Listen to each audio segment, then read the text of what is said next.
Every human has that experience, strength, and hope. And it doesn't matter how weak you think you are, how dark the clouds are over your head. I truly believe there's something very special about every human being.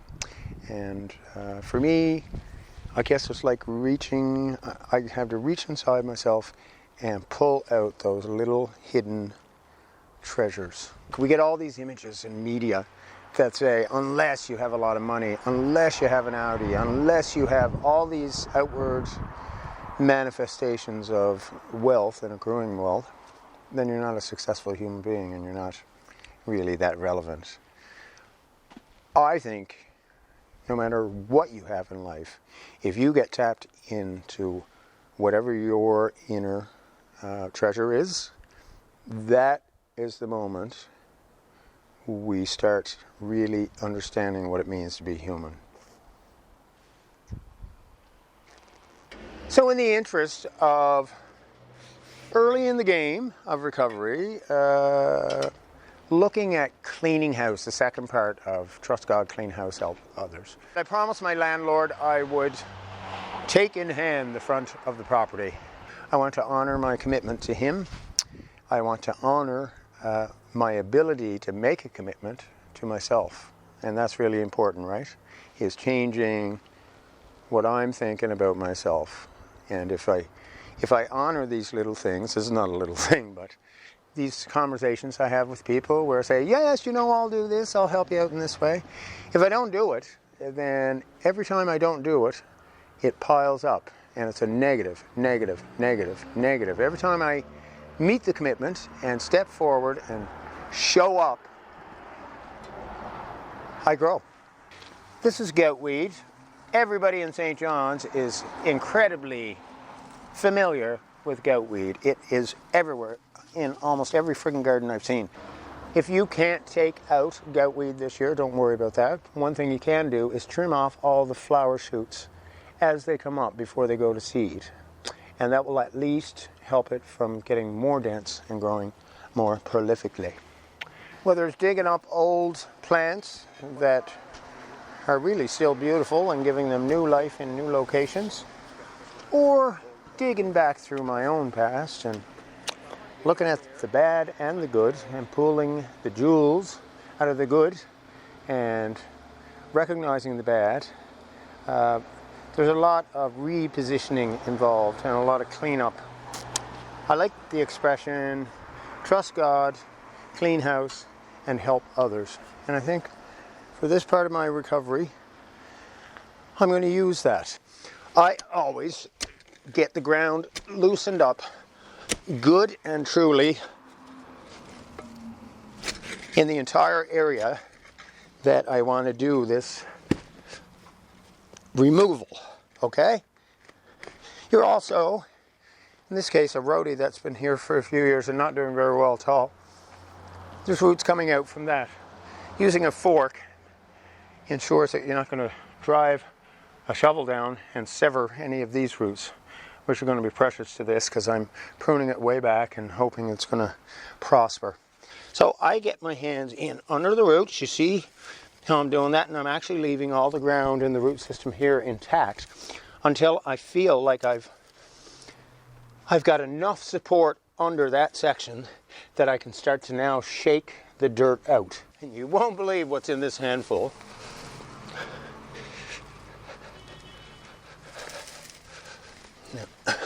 Okay, again, digging right down with my fingertips. You would normally do this with gloves because there could be glass or pointy things in there and you don't need to run off and get a tetanus shot. And I'm going to rip it out once I got a nice handful. Do that. Look at that. I think the easiest way to clean up some of the dirt, that second part of Trust God, Clean House, Help Others, clean house, is to keep the expression people, places, and things in mind. So people, it means getting rid of some of the people who are in your life. They're not necessarily people you use with, of course they're not, but they can be negative people. They can be people who have lost faith in you. And what's important for me at this point is to surround myself with people who believe in me and still believe in me. And you know what? That's not always an easy thing to do, right? A lot of people that suffer from addiction, their addiction progresses to the point where there is hardly anyone on their side anymore, you know? They are completely estranged from their families. That's a hard one, because family is so important. And there's just not that network of people all around them from which they can feel this sense of safety and support and being loved. And that is so critical. It's so critical for me to feel loved. Now I tell you, there are lots of people who don't like me. I've done some bad things through the years to further my addiction to keep using. And unfortunately, my addiction did come to the point where it became all about getting and using and finding ways and means to get more. Every day, day in, day out, that's all it was.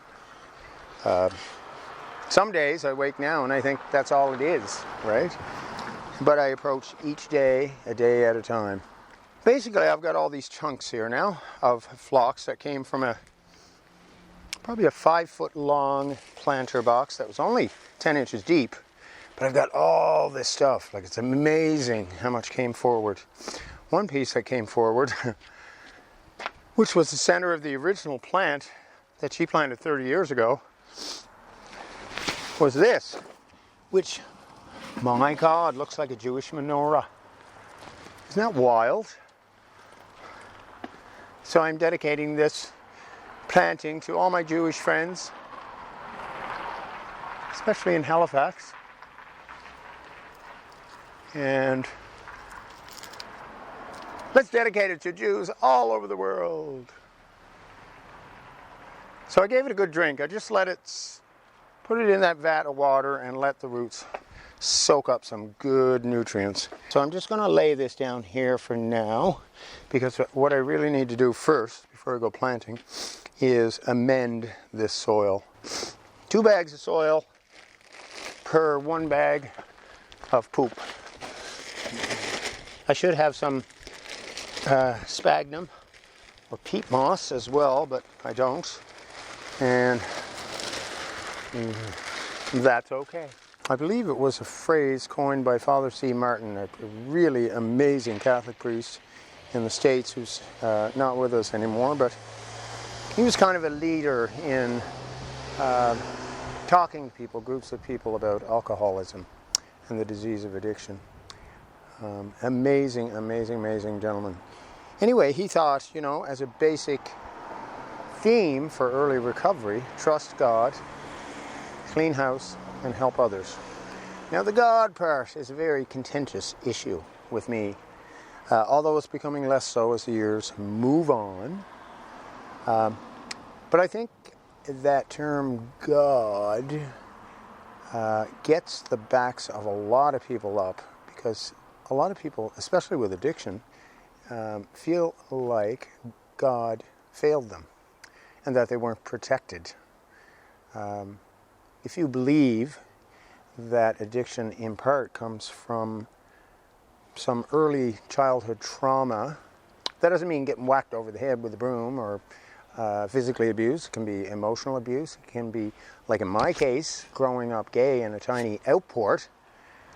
These things can cause you a lot of stress, and you're a child, so you're developing and you don't have the answers to them. So it can really change who you are, or make you try to change who you are.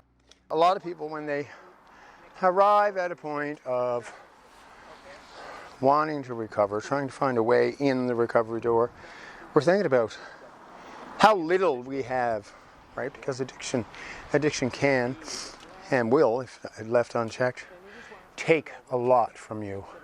Not just in material possessions, but more importantly, in one's spirit, one's emotion, one's inner chutzpah. Here's a good Jewish word for you. Chutzpah, that you must have or find or summon to enter the recovery process. That's what I'm trying to do here with this gardening. It feeds my soul so much in a spiritual way. Can't explain it. That it is an absolute necessary part of what I'm going to engage and really hold on to for the next few weeks. But we think, you know, we've lost a lot of stuff, right? But you know, stuff is stuff, right? Stuff can be had back. What you can't have back is your body and your person, your spirit, who you are when you're 6 feet under. By the way, for those of you wondering, yes, 2 months ago I did have a left joint, hip joint, arthrotomy, debridement, irrigation, and culture. And I could barely walk.